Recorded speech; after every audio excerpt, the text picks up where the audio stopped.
sama gitu sih. Jadinya ini kalau ini menarik gitu ketika ada perdebatan dari Asep secara kuratorial ngomong kita akan memasang trotoar, langsung di pikiran saya, aduh pengalaman apa ya ada di trotoar, karena kita nggak bisa, kita nggak punya gitu secara hitungan bahkan.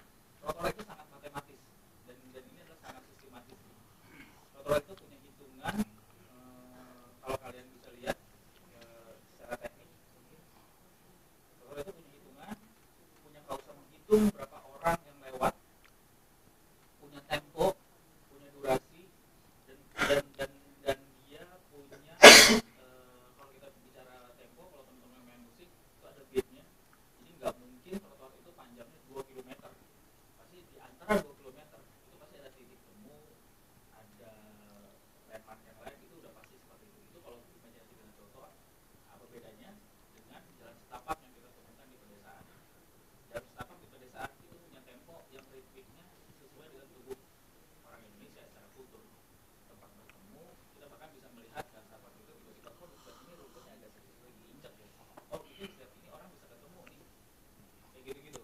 Karena ini permainannya tubuh ya, jadi jalanan dan tubuh dan ketubuhan gitu, ketubuhan orang Indonesia gitu. Jadi sebenarnya ini bahasan yang menarik gitu, makanya ketika ini digali lebih lanjut ada banyak hal yang memang kita temukan penting gitu.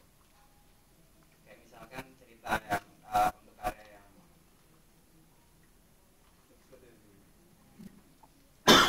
jadi gini, awal karya Mixfoto ketika banyak pedagang kaki lima yang mencoba memakai trotoar untuk media jualan.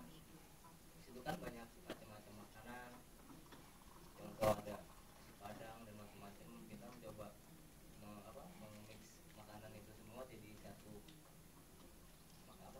satu pola satu makanan, untuk makanan yang kita mix yang ada di trotoar itu dengan macam-macam dari tukang jualan itu. Contoh yang karya dari makanan, terus dari ada yang religi sampai yang hal-hal yang berbau erotis ya. Mungkin benar juga kata Mas Asim tadi, kalau emang kita nggak punya kultur trotoar secara historis ya, jadi bisa ada begitu banyak lapisan yang ada gitu di sepanjang trotoar. Kita pakai tempatnya tuh di jalan Diponegoro. Diponegoro ada satu persimpangan, di situ ada segitiga kecil gitu. Nah kalau di Diponegoro jam-jam pulang itu kan Cikini tuh belok Metropol itu kan padat banget. Itu tuh spot yang paling enak gitu buat naik. Jadi lebar dikit orang pendek gitu, tapi enak gitu buat ngelewatin. Dan kita ngambil spot itu.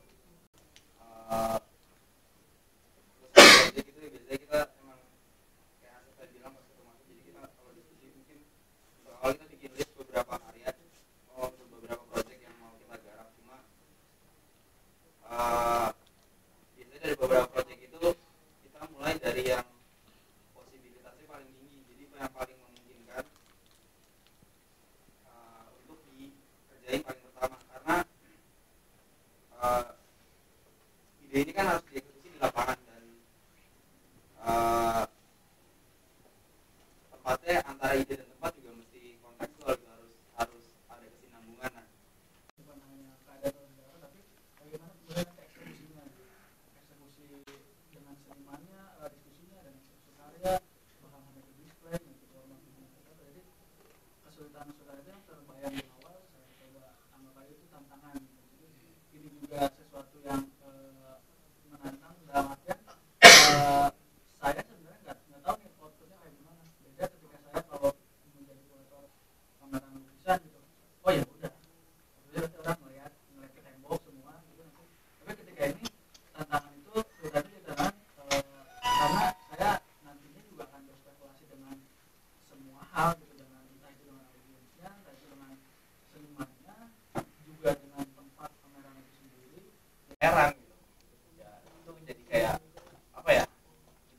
awalnya ngerasa kesulitan, ngerasa takut, tapi ketika kalau kita udah nyobain, kita malah jadi tahu gitu watak-watak orang yang di sekitar kita kayak gimana, kurang lebih kayak gitu.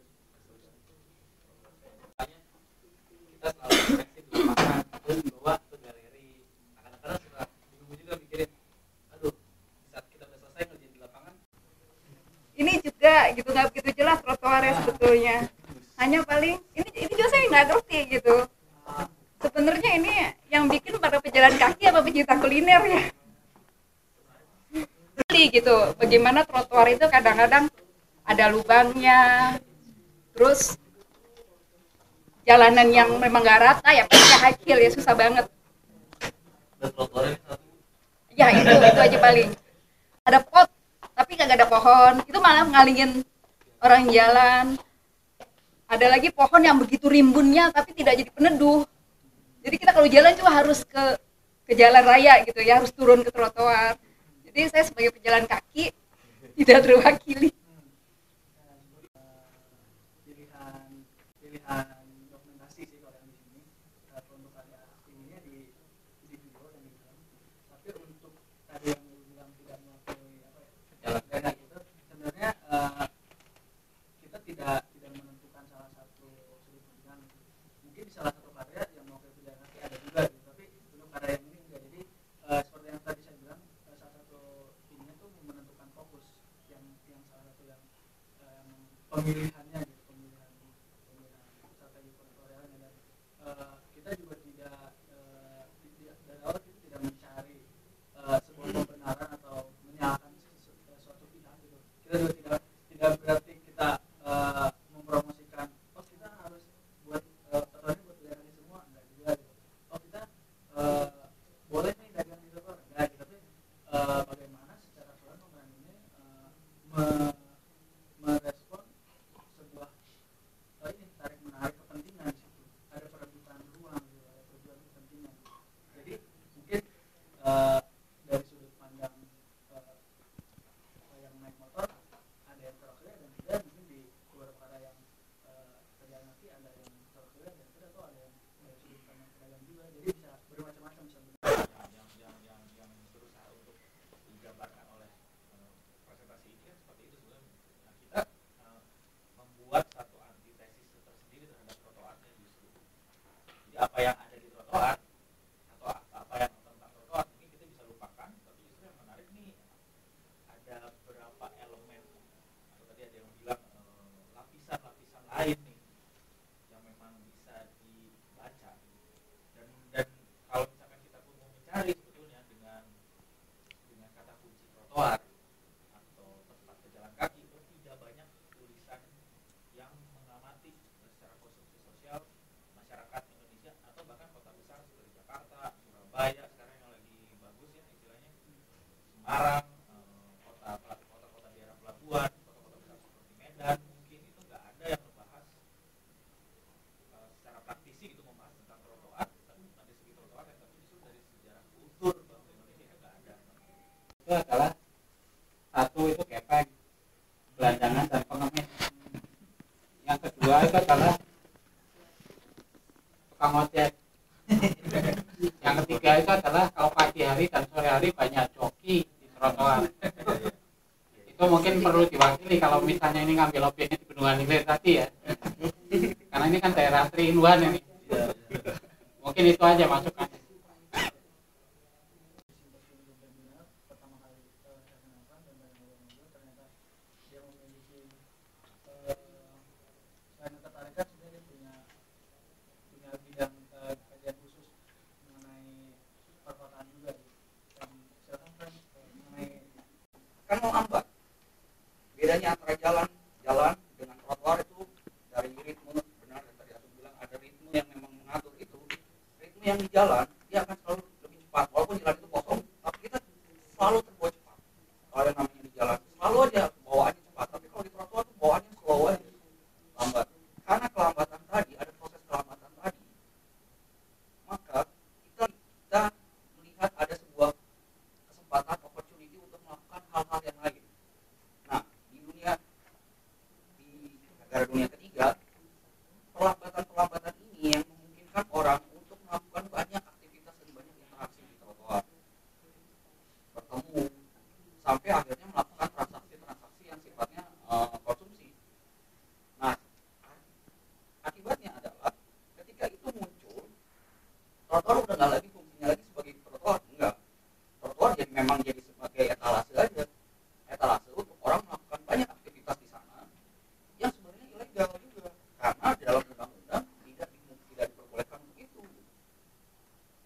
dia jalannya cukup, dia nggak akan mungkin lari ke trotoar. Karena jalannya tidak cukup, dia pindahlah ke trotoar.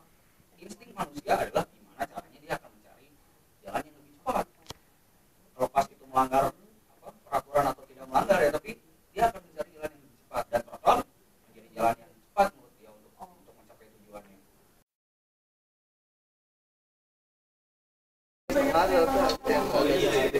Lagi BF sekarang nih. Dari kemarin gue BF, gara-gara Markus sama Mangga 2 tutup aja.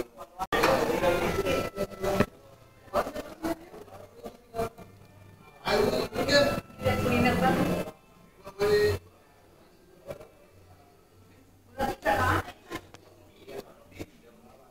banyak kok bikin semuanya di kota.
Bayar ya semuanya. Tapi nggak dikasih, oh dikasih juga.